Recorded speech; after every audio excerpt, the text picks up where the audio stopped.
ज्यादा है नहीं पेपर में, कुछ भी जल्दी डिस्कस हो जाएगा। बहुत ध्यान सुनना और इसको दोबारा दोबारा जरूर करना।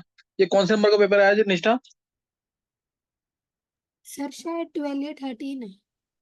अच्छा, चलो इसको करना है जल्दी से पेपर को। पहला क्वेश्चन है, given below are two statement, one is labelled as assertion and other is reason. ये पता ही तुम्हें, असर्शन ए, assertion है at 10 degree Celsius the density of 5 molar solution of KCl is x gram per ml। Density रखिए x gram per ml। Solution is cooled to, ये cooled to आएगा पता है तुम्हें, cooled to -21 degree Celsius, is cool to -21 degree Celsius. Calculate the molarity of the solution will remain unchanged. ये तुम्हें ध्यान होगा, ये हमने स्टेटमेंट पढ़ी हुई है। टेम्परेचर कम करने से ज्यादा से मोलरिटी पे कोई फर्क नहीं पड़ता है, ध्यान है ना स्टेटमेंट। मोलरिटी डिक्रीज कर जाएगी लेकिन मोलरिटी पे कोई फर्क नहीं पड़ता है, क्योंकि मोलरिटी के अंदर मास आता है, मास इज टेम्परेचर इंडिपेंडेंट। तो उसके अकॉर्डिंग चेक कर सकते हैं इसको। फिर molarity of solution does not change with temperature as mass remains unaffected with temperature. तो ये क्या आएगा, both A and R correct and R is the correct explanation of A. Clear है कि नहीं ये? चाहे तुम यहाँ पे delta T F into I K F M लगाओ, यहाँ पे वैल्यू आ जाएगी, कुछ भी आ जाए वैल्यू सॉल्व करने पे। हालांकि वैल्यू आ नहीं पाएगी, क्यों? क्योंकि डेंसिटी दे रखी है एक्स ग्राम पर एमएल। मोलरिटी को मोलरिटी में कन्वर्ट करोगे तो एक्स की टर्म्स में आएगा, एग्जैक्टली हम वैल्यू निकाल नहीं सकते। सही है। Next question, based upon VSEPR theory match the shape geometry. List first में देखो, टी शेप किसका है? ClF3 का, 3 सिग्मा बॉन्ड है, 2 लोन पेयर है। ट्राइगोनल प्लेनर किसका है? BF3 का, 3 सिग्मा बॉन्ड, 0 लोन पेयर है। स्क्वायर प्लेनर शेप किसका है? XCF4 का, 4 सिग्मा बॉन्ड है, 2 लोन पेयर है। सीसो शेप किसका है? SF4 का, 4 सिग्मा बॉन्ड है, 1 लोन पेयर है। तो आंसर चेक करेंगे, ए का थर्ड, बी का फोर्थ, हाँ ये आ गया, ए का थर्ड, बी का फोर्थ, अगर देखेंगे सी का फर्स्ट, तो ये आंसर आ जाएगा इससे बी। नेक्स्ट, फिर मैच ऊपर करना निशा। देखो इसमें अब मैट्रिक्स मैच दोबारा आ गया। Third third question, spontaneous process के delta G less than zero होता है, सही ना? डेल्टा जी रिएक्टेंट्स के केस में डेल्टा जी जो आएगा वो लेस देन जीरो आएगा, ध्यान रखना। डेल्टा जी क्या आएगा? Less than zero. तो ये ट्रू होना चाहिए। Process with delta P to zero isobaric होगा, delta T to zero isochoric होगा, तो ये आना चाहिए। और उसके बाद डेल्टा एच रिएक्शन, ये होता है डेल्टा एच रिएक्शन क्या होता है? Bond energy of reactant minus bond energy of products. Fourth आ जाएगा, एक्सोथर्मिक प्रोसेस के लिए delta H less than zero होता है। तो ए का सेकंड, बी का थर्ड, सी का फोर्थ, ये बी आ जाएगा इसका भी answer. Next question, lyophilic colloid. Lyophilic क्या होते हैं? लायोफिलिक क्या होते हैं? लिक्विड लविंग, है ना? लायोफिलिक, तो इसमें लायोफिलिक कोलाइड आएगा, ये प्रोटेक्टिव कोलाइड का काम करते हैं। गोल्ड नंबर की डेफिनेशन है उसके अंदर पढ़ते हैं, सही ना? Minimum amount of protective colloid in milligrams, तो वो प्रोटेक्टिव कोलाइड होता है lyophilic colloid. Minimum amount of protective colloid in milligram which is to be added to 10 milliliter of standard red gold salt so that no coagulation takes place when 1 ml of 10% NaCl is added to it। बहुत important definition है, entrance point of view से। Surface chemistry का है question ये। Emulsion, ये liquid in liquid को बोलते हैं इमल्शन, लिक्विड इन लिक्विड को बोलते हैं इमल्शन। फिर positively charge colloid, positively charge, देखो FeCl3 में हॉट वाटर डालेंगे, हॉट वाटर डालेंगे तो ये पॉजिटिवली चार्ज होता है। नेगेटिव चार्ज FeCl3 में NaOH डालेंगे, ये बहुत इंपॉर्टेंट है दोनों, ये IIT में पहले भी पूछा हुआ है। तो इसमें जो कोलाइड बनेगा FeOH उल्ट्राइज, इसके ऊपर नेगेटिवली चार्ज OH आयंस जाके चिपक जाएंगे और इसको बना देंगे नेगेटिवली चार्ज, NaOH के OH आयंस चिपक जाएंगे और क्या बना देंगे? Negatively charge. तो इसका आंसर आ जाएगा सी का आएगा फोर्थ और डी का थर्ड, सी का फोर्थ, डी का थर्ड। एक बार चेक करना कौन सा है। ये ए आंसर क्या है? ए का सेकंड, बी, हाँ ए आएगा आंसर, चेक कर लेने। Next, fifth question, fifth question again assertion reasoning है, सही ना? इसमें भी असर्शन रीजनिंग है। पहला है the ionic radii of O2 minus and Mg2 plus are same. बिल्कुल गलत है ये। O2 माइनस का साइज बहुत बड़ा होगा, Mg2 प्लस का तो बहुत छोटा होगा। Mg2 प्लस का तो बहुत ही छोटा साइज आता है, याद है ना किसी को? Mg2 प्लस का साइज कितना होता है? 72 पिकोमीटर के आसपास था शायद। O2 माइनस का काफी बड़ा होगा, सही ना? और उसके बाद both O2 minus and Mg2 plus are isoelectronic species, ये ट्रू है। तो पहली स्टेटमेंट गलत है, दूसरी ट्रू है। A is false, R is true. O2 minus तो दोनों में 10 इलेक्ट्रॉन है, दोनों में 10 इलेक्ट्रॉन है, लेकिन नेगेटिव चार्ज है तो उससे इफेक्टिव न्यूक्लियर चार्ज कम हो जाएगा, फोर्स ऑफ अट्रैक्शन न्यूक्लियस और वैलेंस इलेक्ट्रॉन में कम हो जाएगी, साइज बहुत ज्यादा हो जाएगा O2 माइनस का। कंसंट्रेशन, ये एक्सट्रैक्शन चैप्टर का 6 क्वेश्चन। कंसंट्रेशन ऑफ गोल्ड और गोल्ड का कंसंट्रेशन करना है तो हम यूज करते हैं NaCN। अभी अभी शायद 3-4 दिन पहले ही बताया मैंने, Au plus KCl plus H2O plus O2। किसी ने पूछा था कि O2 क्यों डाला था, टू ऑक्सीडाइज गोल्ड, बनता था KAuCN2, फिर जिंक डालते थे, याद है कि नहीं, कराया हुआ है, K2ZnCN4 बनता था प्लस 2Au, तो ये NaCN डाल के बन जाएगा। लीचिंग ऑफ एल्यूमिना, ये NaOH डाल के बनता है। और फ्रॉथ फ्लोट है, ये लीचिंग प्रोसेस भी बहुत इंपॉर्टेंट है, मैक आर्थर फॉरेस्ट प्रोसेस से पहले है leaching of alumina, bears process के अंदर आता है ये। और फ्रॉथ स्टेबलाइजर होता है एनिलीन, जो फ्रॉथ को स्टेबलाइज करेगा, बर्स्ट नहीं होने देगा। ब्लिस्टर कॉपर, ब्लिस्टर कॉपर किस वजह से बनता है, SO2 के एवोल्यूशन से, ये भी मैंने एक बार बताया। Blister copper 98% copper, SO2 gas की रिलीज हो रही होती है, इसलिए जो ऊपर लेवल होता है वो ऐसे रहता है कॉपर का, कॉपर मोल्टन कॉपर जो होता है इस फॉर्म में रहता है वो, क्योंकि नीचे से SO2 गैस रिलीज हो रही है, इसको बोलते हैं ब्लिस्टर कॉपर। नेक्स्ट अब है addition of H2SO4 to BaO2, ये हाइड्रोजन चैप्टर का क्वेश्चन है। H2SO4 प्लस BaO2 ये बनाता है BaSO4 plus H2O2, BaSO4 plus H2O2, ये H2O2 की प्रिपरेशन है, तो इसका आंसर आ जाएगा BaSO4 प्लस H2O2, आंसर आ जाएगा डी। फिर BeCl2 रिएक्ट्स विद LiH4, बहुत ही इंपॉर्टेंट प्रिपरेशन है BeH2 की। BeH2 डायरेक्टली प्रिपेयर नहीं होता, BeCl2 प्लस LiH या LiAlH4 से प्रिपेयर होगा, तो BeH2 प्लस, ये तो दे ही रखा है लास्ट ऑप्शन में शायद, BeH2 प्लस LiCl, ये सी आंसर आएगा इसका, BeH2 plus LiCl plus AlCl3, ये मिल जाएगा इसमें, सही ना, 8th में ये मिल जाएगा BeH2 plus LiCl plus AlCl3। Next question है ये है 9th क्वेश्चन। 9th क्वेश्चन है हमारा सिलेंस से, सिलेंस सिलिकॉन्स से, सिलिकॉन्स सिलिकॉन से है। तो इसमें 9th क्वेश्चन में पहला है CH3 होल 4 SI, जैसे एल्केन होते हैं वैसे ये भी है, तो इसको सिलेन बोलेंगे। CH3 SiOH होल थ्राइस, इससे बनता है हमारा क्रॉस लिंक्ड सिलिकॉन, इससे बनता है क्रॉस लिंक्ड सिलिकॉन, जिसको हम 2D सिलिकॉन भी कहते हैं। ये करा रखा है मैंने, P ब्लॉक के अंदर है ये 11th class. CH3 whole twice SiOH whole twice, इससे बनता है चेन सिलिकॉन, लीनियर सिलिकॉन, इससे लीनियर सिलिकॉन बनेगा। और CH3 होल थ्राइस SiOH से ये बनता है, ये होता है चेन टर्मिनेटिंग सिलिकॉन, तो ये आएगा हमारा चेन टर्मिनेटिंग या डाइमेरिक सिलिकॉन, या डाइमेरिक सिलिकॉन, मतलब लास्ट वाले जो डी वाला है ना, उससे CH3 whole thrice SiOH plus OH SiCH3 whole thrice, water बाहर निकालो, बन गया ये डाइमेरिक सिलिकॉन, ये डाइमेरिक सिलिकॉन है, इससे चेन टर्मिनेट कर जाती है। और इस वाले से 2D सिलिकॉन, ये बहुत इंपॉर्टेंट है, इसका क्वेश्चन आता है, P ब्लॉक का क्वेश्चन है, इसका क्वेश्चन आता है जरूर है, ये करना है तुम्हें, जरूर करना है इसको, तो ये डिटेल में पढ़ना पड़ेगा तुम्हें एक बार इसको ना। SiCH3CH3O SiCH3CH3, अगर RCH3 है अगर, फिर ये ऐसे लीनियर चेन सिलिकॉन बन जाएगा, है ना, इनफाइनाइट वाली चेन होगी, आप ये इनफाइनाइट वाली चेन चलेगी। और ये जो है CH3SiOH होल थ्राइस वाला, CH3SiOH होल थ्राइस वाला, तो उसमें भी इस टाइप से चलेगा, SiO SiO SiO Si, और यहाँ पे CH3CH3 ये चलेंगे, CH3CH3, ये चलता रहेगा क्रॉसिंग सिलिकॉन में। CH3SiOH होल थ्राइस वाला, ये कौन सा है, CH3SiOH होल थ्राइस, ये वाला, तो ये क्रॉसिंग सिलिकॉन होता है या 2D सिलिकॉन होता है। तो ये तुम्हें P ब्लॉक में पढ़ा होगा, याद है कि नहीं है निष्ठा, कुछ याद था कि नहीं है? ये सर सही था। सही है। नेक्स्ट देखो 10th क्वेश्चन से, जल्दी दिखाएंगे एक बार, ये अभी खत्म हो जाएगा जल्दी से, क्योंकि थ्योरी वाला पार्ट जा रहा है इसके अंदर पेपर में, सही ना।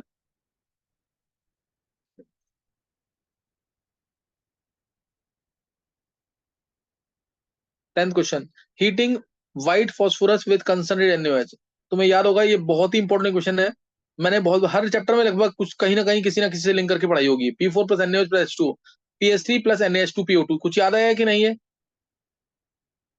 फॉस्फीन गैस की preparation plus sodium hypophosphite, answer आएगा डी। डिस्प्रोपोर्शनेशन है, जो कोई भी नॉन मेटल है वो NaOH के साथ क्या कर जाता है, डिस्प्रोपोर्शनेट, जैसे Cl2, जैसे सल्फर, जैसे P4, ये सब डिस्प्रोपोर्शनेट करते हैं NaOH के साथ, अल्कली के साथ। Which the following will have maximum stabilization due to crystal field, जितना स्ट्रॉन्ग फील्ड लिगेंड होगा, जितना स्ट्रॉन्ग फील्ड लिगेंड होगा, जितना सेंट्रल एटम में चार्ज ज्यादा होगा, उतना ज्यादा strong field ligand central atom के न्यूक्लियस के पास जाने की कोशिश करेगा, उतना वो न्यूक्लियस के पास जाने की कोशिश करेगा, और बॉन्ड उतना स्ट्रॉन्ग बनाएगा लिगेंड, अगर SFL है तो, सही ना, SFL अगर है तो वो सेंट्रल एटम के न्यूक्लियस के पास जाने की कोशिश करेगा और बॉन्ड स्ट्रॉन्ग बनाएगा। तो तुम्हें दिख रहा होगा COCN6 3 नेगेटिव में CO पे 3+ चार्ज भी ज्यादा है और साइनाइडाइन सबसे स्ट्रॉन्ग लिगेंड भी है। स्पेक्ट्रोकेमिक सीरीज का पार्ट है ये, और इसीलिए आंसर यही आएगा। इसका आंसर इसीलिए यही आएगा, सही है। और अगर पूरा ऑर्डर पूछा होता तो C सबसे ज्यादा सिविल होना चाहिए, फिर होना चाहिए D, क्योंकि इसमें भी NH3 स्ट्रॉन्ग लिगेंड है, कॉपर पे 2+ ज्यादा, इफेक्टिव न्यूक्लियर चार्ज भी ज्यादा है इसके ऊपर, फिर होना चाहिए कोबाल्ट, और फिर होना चाहिए टाइटेनियम वाला। नेक्स्ट देखेंगे 12th question. 12th question, classical smog. Classical smog occurs in cool humid climate, बिल्कुल सही है। फोटोकेमिकल स्मॉग होता तो हॉट में, समर में बनता है वो। फोटोकेमिकल स्मॉग जो बनता है, स्मॉग तुमने सुना हुआ है, अब जैसे जो दिवाली वाले टाइम पे बनेगा स्मोक प्लस फॉग को मिला करके, ये होता है हमारा क्लासिकल स्मॉग। कूल और ह्यूमिड एनवायरनमेंट में बनता है ये, और ये रिड्यूसिंग नेचर का होता है। स्मोक, फॉग और SO2 गैस, SO2 गैस की वजह से इसका रिड्यूसिंग नेचर होता है। तो ये बिल्कुल सही है। फोटोकेमिकल स्मॉग जो होता है वो समर में बनता है, फोटोकेमिकल लाइट की वजह से, फोटोकेमिकल लाइट की, सनलाइट की वजह से। फोटोकेमिकल स्मॉग हैज कंपोनेंट्स, ये बिल्कुल सही है। ओजोन, ये ऑक्सीडाइजिंग स्मॉग होता है फोटोकेमिकल स्मॉग जो है। ओजोन है, नाइट्रिक ऑक्साइड है, एक्रोलीन है, फॉर्मल्डिहाइड है, और ये पैन है, सही है। तो ये सब जो बनेंगे कहाँ बनेंगे, पर एसिड पैन होता है हमारा, पर एसिटाइल नाइट्रेट, ये बनेंगे हमारे फोटोकेमिकल स्मॉग के अंदर, सही ना, फोटोकेमिकल स्मॉग के अंदर। और ये ऑक्सीडाइजिंग नेचर के होते हैं। दोनों स्टेटमेंट बिल्कुल सही है, और आंसर आ जाएगा इसका, both statement first and second are correct. Is the following structure of a separating funnel, ये लैब में बहुत सिंपल तरीके से तुम्हें देखने को मिल जाएगा। ये नॉर्मल फनल ही है, ये हमारा सेपरेटिंग फनल है। ये सेपरेटिंग फनल है, जो दो इमिसिबल लिक्विड जो मिक्स नहीं हो सकते हैं उनको सेपरेट करने का काम आता है। दो इमिसिबल लिक्विड्स को सेपरेट करने का काम आता है सेपरेटिंग फनल। 14 क्वेश्चन, निश्चय ऊपर कर दो।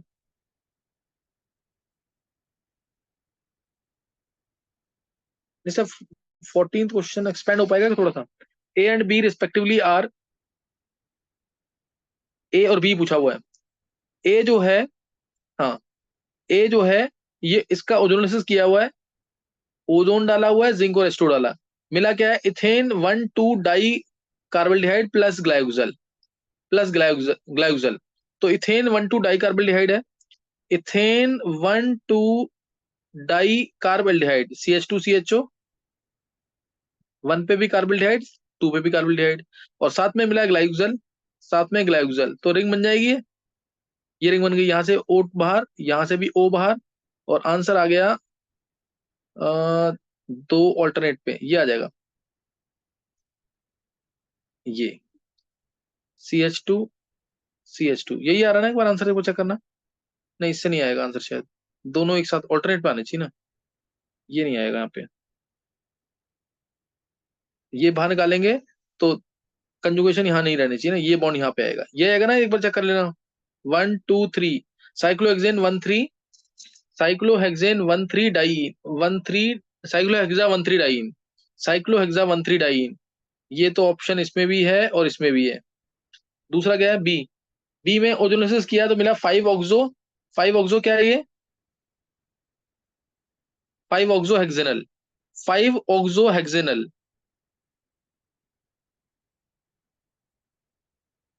5 पे ऑक्सो, 5 पे ऑक्सो हेक्सेनल CHO, बस इन दोनों को बाहर निकालो।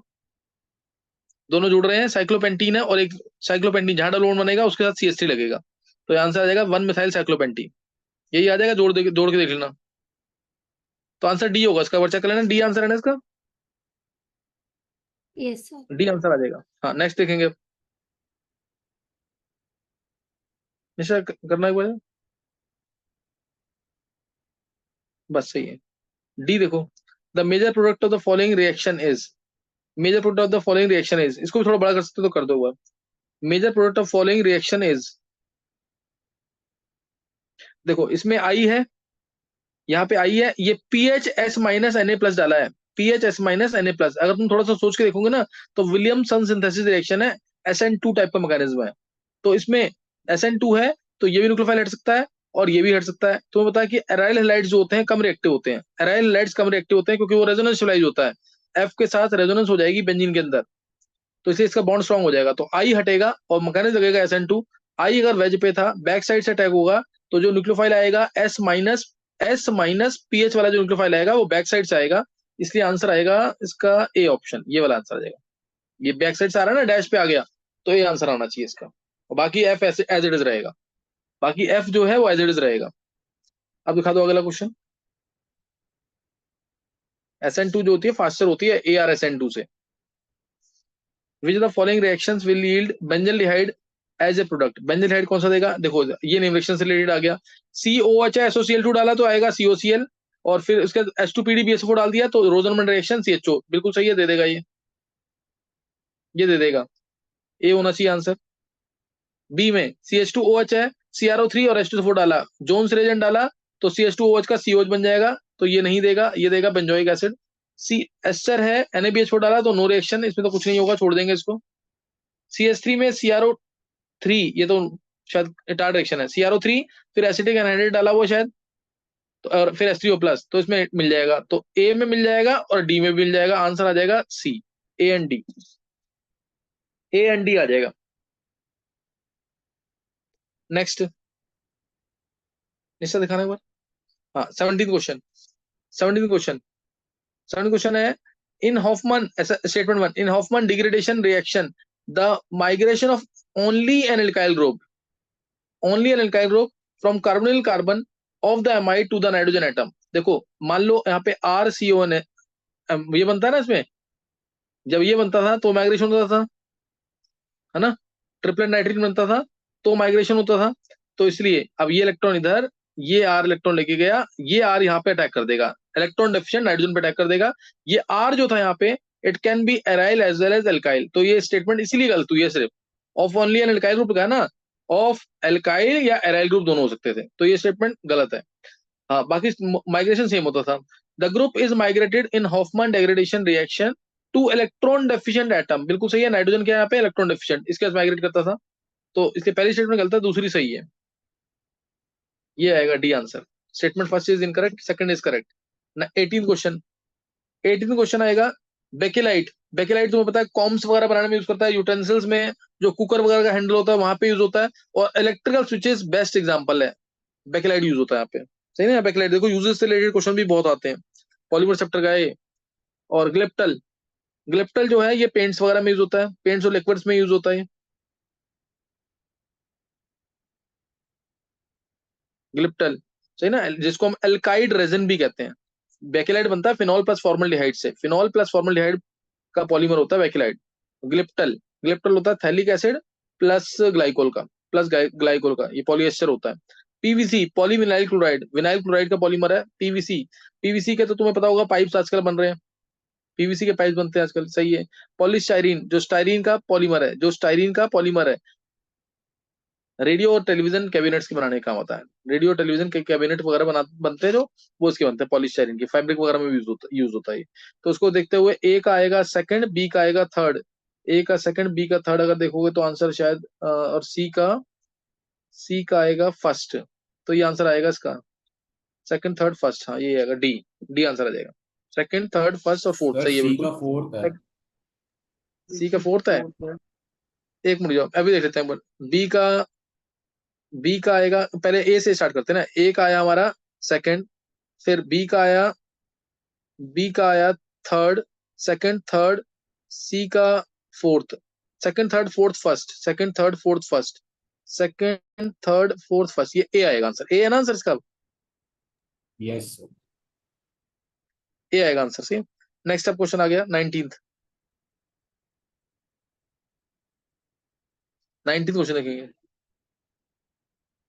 19th question, L isomer of a compound A C4H8O4, L isomer है, ध्यान रखना, L isomer gives a positive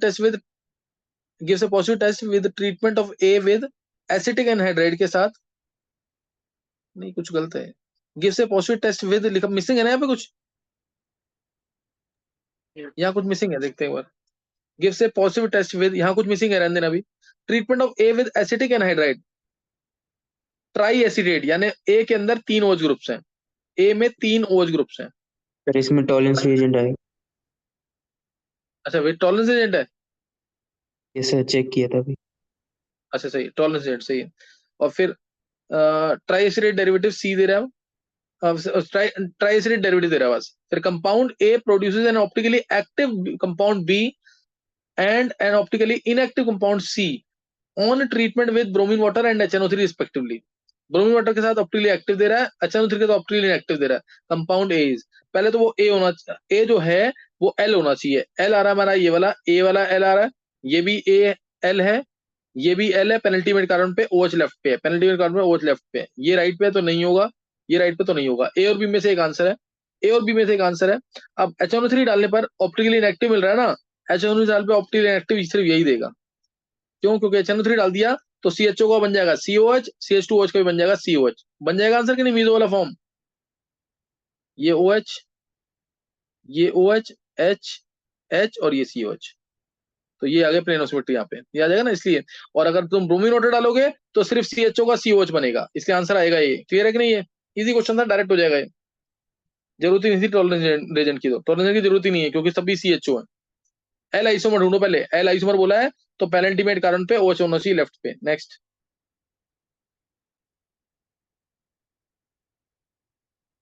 20th question. देखो ये पेपर जल्दी होता था पूरा, सबसे मार्क्स भी आ सकते थे। 20th क्वेश्चन देखो, इसको थोड़ा एक्सपैंड कर सकते हो, एक्सपैंड कर लो। अच्छा ये यूजेस देखो, ये भी यूजेस का क्वेश्चन है केमिस्ट्री एवरीडे लाइफ का। पहले पॉलीमर्स के यूजेस आए और अब आ गए, ये लास्ट टाइम भी क्वेश्चन था अगर तुम्हें ध्यान हो तो। देखो ये था हमारा कैटाइनिंग डिटर्जेंट है ना, ये तुम्हें याद होगा लास्ट में बताया था मैंने, acetyl trimethyl ammonium bromide cationic detergent है ये। और ये हमारा यूज होता है कैटाइनिंग डिटर्जेंट हेयर कंडीशनर्स में, ये हेयर कंडीशनर में यूज होता है। फिर second SO3- sodium lauryl sulphate, sodium lauryl sulphate ये यूज होता है हमारा, ये टूथपेस्ट वगैरह में सोडियम लॉरिल सल्फेट बहुत हल्का सा अमाउंट में डलता है टूथपेस्ट के अंदर, तो ये यूज होता है यहाँ पे। फिर ये तो तुम्हें दिख रहा है CO-Na+, तो फॉर्म ही सोप की होती है, तो ये सोप में लॉन्ड्री सोप है ना, कपड़े वगैरह धोने के लिए सोप है ना, ये सोप की फॉर्म है। देखो कुछ भी ना बताओ अगर तुम्हें इसके अंदर, हालांकि ये बहुत इंपॉर्टेंट है, ये यूजेस जो बताए ना डायरेक्ट यही यूज बताए जाते हैं। तुम अगर मेरे लेक्चर सुनोगे ना केमिस्ट्री टाइप के, मैंने यूजेस में सिर्फ यही पॉइंट बताए हुए हैं, यही वाले जो चाहते हैं। और ये हमारा नॉन आयनिक डिटर्जेंट है, ये हमारा डिश वॉशिंग डिटर्जेंट होता है, डिश वॉशिंग डिटर्जेंट, सही ना। तो ये हमारा अब आंसर सी का तो सबको पता लगना चाहिए, सी का थर्ड है, सी का थर्ड आ रहा है, तो ये एक ही ऑप्शन में आ रहा है शायद बी में, ये इसी से निकल जाएगा, सही ना, इसी से निकल जाएगा। और ये तो क्वेश्चन तुम डायरेक्ट भी कर सकते हो वैसे, देखो इसे pick the odd one out करके भी कर सकते हैं। जैसे पहले आंसर देखो, ए ऑप्शन के आंसर थर्ड फोर्थ थर्ड है, तो यानी आंसर या तो, अब इसमें कुछ नहीं पता लगा, ए और डी भी होते हैं, बी और सी भी होते हैं, कुछ नहीं कह सकते। फिर बी में देखो, बी में सेकंड थर्ड फोर्थ, यानी अब आंसर आ गया इन दोनों में से, यानी आंसर आएगा ए और बी में से एक आंसर है, ए और बी, क्योंकि दोनों जगह आ गया, प्रोबेबिलिटी चेक कर लो, ए और बी में से एक आंसर है। फिर third fourth third second first, कुछ नहीं पता लगा इससे सी वाले से। फिर लास्ट वाले में फर्स्ट सेकंड, अब इसमें भी डाउट में आ गया, इसमें डाउट में आ गया कि ए और बी में से एक आंसर होगा, ए और बी, यानी अगर तुम्हें एक भी पता है तो आंसर पता लग जाएगा, नहीं तो मैट्रिक्स मैच में प्रोबेबिलिटी चेक करो, 99% है कि आंसर उसी से निकल जाता है। लेकिन कई केसेस में आजकल ना थोड़ा सा दिक्कत करने लग गया, जैसे इसमें अटक गए ना, ए और बी में से एक आंसर होगा, ऐसे कई बार अटका देते हैं। नेक्स्ट क्वेश्चन देखेंगे, सॉलिड स्टेट इंटीजर टाइप, जल्दी से देखेंगे इसको। पहला question, metal deficiency defect is shown, ये स्पेलिंग गलत की है, is shown by Fe.930 in the crystal, some Fe2+ cations are missing and loss of positive charge is compensated by presence of Fe3+। Class में कराया हुआ question ये, the percentage of Fe ions, Fe कौन से वाला ions पूछा है in the Fe.930 crystal से, ये क्वेश्चन मिसिंग है, ये तो इसमें Fe मिसिंग है ना, Fe2+ Fe3+ लिखा नहीं है इसमें, तो ये चलो तुम तो Fe.93 में +2 भी है +3 भी है, +2 भी है और +2 को मान लिया x, +3 को मान लिया y, हिंट दूंगा मैं सिर्फ ये, x + y आ जाएगा 0.93, x + y आ जाएगा 0.93, और टोटल पॉजिटिव चार्ज कितना है 2x + 3y is equal to, एक O है, एक O पे चार्ज -2 होता है, तो क्योंकि नेगेटिव चार्ज -2 का है तो पॉजिटिव चार्ज भी टोटल +2 का ही होना चाहिए, तो 2x + 3y 2 के इक्वल। दो इक्वेशन दोनों अननोन है, इससे आंसर निकाल लोगे, लेकिन क्वेश्चन इसमें गलती है इसमें, क्योंकि इसमें आयरन 2+ की परसेंटेज पूछी होगी। आंसर क्या था इसका, 85. ये एक बार अच्छी तरह से वो मिस्टेक नोट कर ले, मैं करेक्शन करा दूंगा इसमें। इस क्वेश्चन में 2 मिस्टेक है, लिख के भेज दियो मेरे को इंटीजर टाइप में। एक तो शोन की स्पेलिंग का भेज दियो और एक FP2 प्लस आना चाहिए, ये मेजर मिस्टेक है एक ये। और 19वें क्वेश्चन में जो बाय टॉलरेंस रेंज लिखा हुआ ना, positive test with tolerance range, समझ गए कि नहीं, वो लिख के भेज दियो। 19th क्वेश्चन में विद टॉलरेंस रेंज मिसिंग है, और फर्स्ट क्वेश्चन में ये 2 चीजें गलत है। ये तो मेजर मिस्टेक है ये वाली, ये किसी ने पूछा भी नहीं था मेरे से उस समय। इसका आंसर 85 आ जाएगा। ये पूछिए आयरन 2+ की परसेंटेज कितनी होगी। If the uncertainty in velocity and position of a minute particle is in speed are in, कुछ मिसिंग है इसमें, आर दिस एंड, चलो इसका कोई खास डिफरेंस नहीं है। Are this and 10⁻⁷ metre. तुम्हें देखा है अनसर्टेनिटी इन वेलोसिटी दे रखी है और पोजीशन दे रखा है, डेल्टा वी दे रखा है, डेल्टा एक्स दे रखा है, mass of the particle in gram is. तो फॉर्मूला लगाएंगे direct, delta x dot delta p is greater than equal to h/4 pi. Delta x की वैल्यू दे रखी है 10⁻⁷ मीटर में दे रखी है, डेल्टा वी की वैल्यू दे रखी है, डेल्टा वी, डेल्टा पी को लिख देना m delta V. Delta V दे रखा है तुम्हें 2.4 इंटू 10⁻26। सॉल्व करेंगे, मास निकल जाएगा। कितना मास आया था इसमें? 22. 22 आ जाएगा, चेक कर लेना एक बार।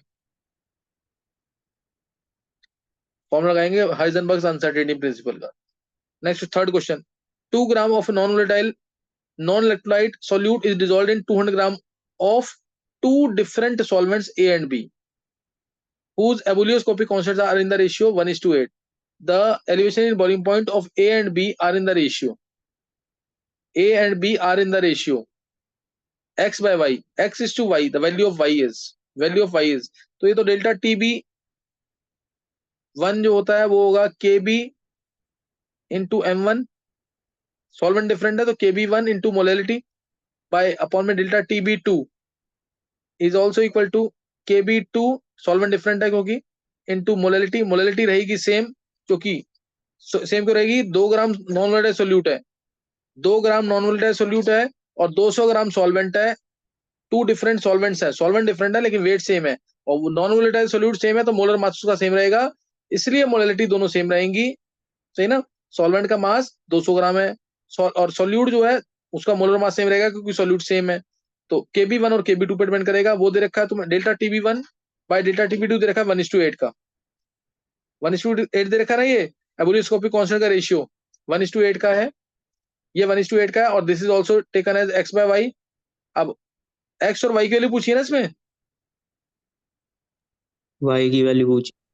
y की वैल्यू पूछिए, तो देखो इसमें और कुछ तो हिंट दे नहीं रखा है x के बारे में, x के बारे में कोई हिंट दे नहीं रखा, तो x को ले लो सीधा 1, y को ले लो सीधा 8, और कुछ नहीं कर सकते इसके अंदर, सही है।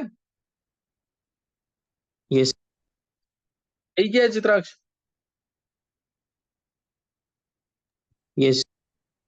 फोर्थ क्वेश्चन जल्दी से देखेंगे, खत्म करना है इसको। फोर्थ क्वेश्चन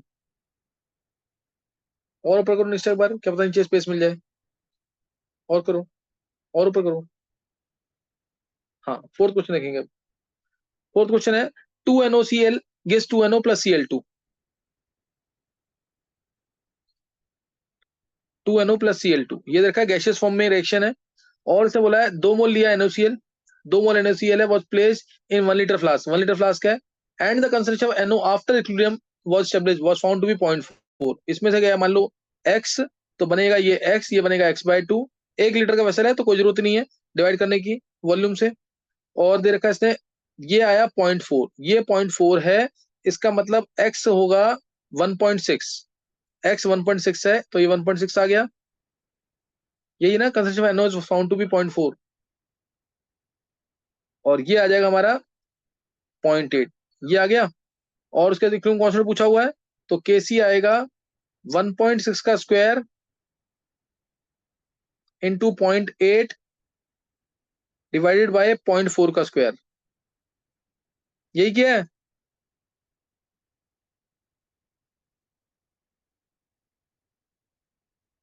यही दे रखा है ना, क्वेश्चन गलत तो नहीं किया कुछ। In experiment 2 moles of NAC concentration NO after equilibrium was established found to be 0.4 concentration NO।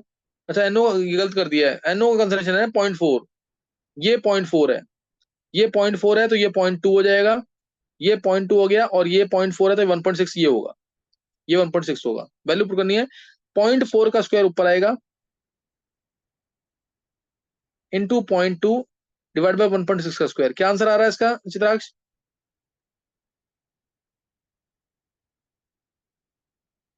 125। 125 answer आ जाएगा। फिर नेक्स्ट क्वेश्चन, 125 आंसर आ जाएगा इसका। जल्दी देखेंगे। The limiting molar conductivities of NaI, NaNO3 and AgNO3 are 12.7, 12 and 13.3 milli siemens metre square mole inverse. ये पूछा दिया हुआ है। Limiting molar conductivity of AgI, AgI की पूछी है। Ag यहाँ पे है, I यहाँ पे है, दोनों को ऐड कर दो, 13.3 और 12.7, ये कितना आ गया सीधा 12 14 26 आ गया, और इसको माइनस कर दो, 26 माइनस 12 14 आंसर। डायरेक्ट क्वेश्चन था, 15 सेकंड का, इजी क्वेश्चन था ये। The rate constant for a first order reaction given by this equation, natural log K equal to this, activation energy पूछी हुई है, तो डायरेक्ट एनसीईआरटी का क्वेश्चन है ये।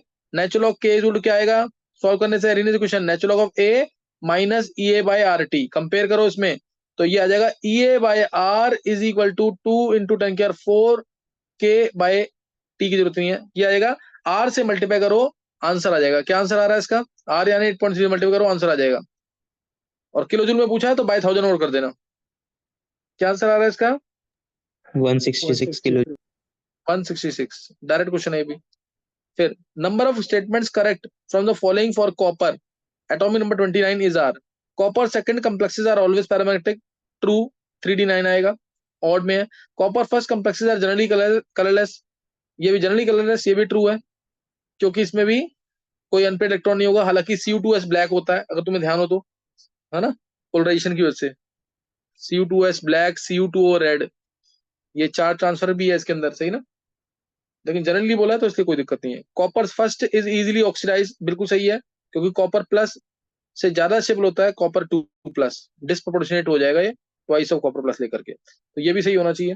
इन Fehling solution the active reagent has copper first, ये गलत हो गया। फेलिंग सॉल्यूशन होता है कॉपर 2 प्लस प्लस 5 हो चांस, तो कॉपर 2 प्लस होता है इसके अंदर, ये स्टेटमेंट गलत है। 3 स्टेटमेंट करेक्ट है, 3 आंसर आ जाएगा। Acidified potassium permanganate solution oxidizes oxalic acid, the spin only magnetic moment of the manganese product, manganese product मिलता है Mn2 प्लस, Mn2 प्लस यानी आर्गन 3d5, 3d5 यानी 5.9 आ जाएगा, म्यू, म्यू होता है अंडर रूट में n इंटू n प्लस 2, 5.9 यानी 6 answer आ गया।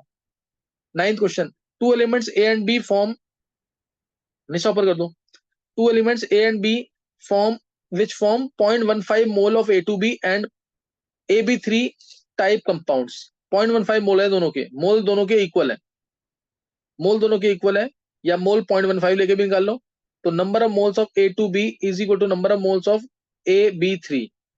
मोल्स इसके ये होंगे x बाय में molar mass of A plus या A+2 भी लिख दो सीधा, इन दोनों के मोलर मास आएंगे, given mass by molar mass, given mass by molar mass, if both way equally, weight equal है दोनों के, x अपॉन में ये आएगा A+3B, A+3B, तो ये तो कैंसिल हो गया x तो A+3B टू A+2B है, तो यानी कितना जाएगा आंसर इससे? नहीं ये गलत हो गया ना, A2B था पहला A2B है तो 2A+B आएगा, तो 2A minus A is to आएगा 2B, A is to 2B आएगा, ट्वाइस आ जाएगा, A is 2 times of B। Last question, total number of possible stereoisomers of dimethyl cyclopentane, निकाला किसी ने? डाइमिथाइल साइक्लोपेंटेन के टोटल नंबर ऑफ स्टीरियोइसोमर्स। अब देखो इसमें कुछ मेंशन नहीं किया पोजीशन, डाइमिथाइल साइक्लोपेंटेन में तुम निकाल सकते हो एक तो ये, एक ये, और कोई तरीका नहीं करने का, तो ये आ गया। इसमें कोई स्टीरियोइसोमर नहीं बनेगा, ना ज्योमेट्रिकल आइसोमर भी नहीं है, ऑप्टिकल भी नहीं है, तो इसको काउंट नहीं करना। इसमें तो तुम्हें याद होगा सिस बनेगा, ट्रांस का रेसिमेट 3 है ये, इसमें भी सिस बनेगा, ट्रांस का रेसिमेट 3 है, ये भी याद है कि नहीं, ये क्लास में बहुत डिटेल में पढ़ाया हुआ है। 6 आंसर आना चाहिए। समझ आ गया पेपर पूरा? यस। ये कर लेना ढंग से पेपर को, पेपर सॉल्व करना, पेपर सॉल्व नहीं किए ना बिल्कुल भी फायदा नहीं होगा। पेपर जरूर सॉल्व करना, ढंग से संभाल के रखो, अच्छे क्वेश्चन को स्टार मार्क करो, पेपर खत्म करने मैक्सिमम, और फॉर्मुले वगैरह पढ़ करके सारे जितने चैप्टर तुम्हारे छूटे हुए हैं चेक करो अपने वीक पॉइंट्स, और फिर करो क्वेश्चंस। मेरे को भेज देना एक बार निष्ठा, नव्यांश। Okay sir.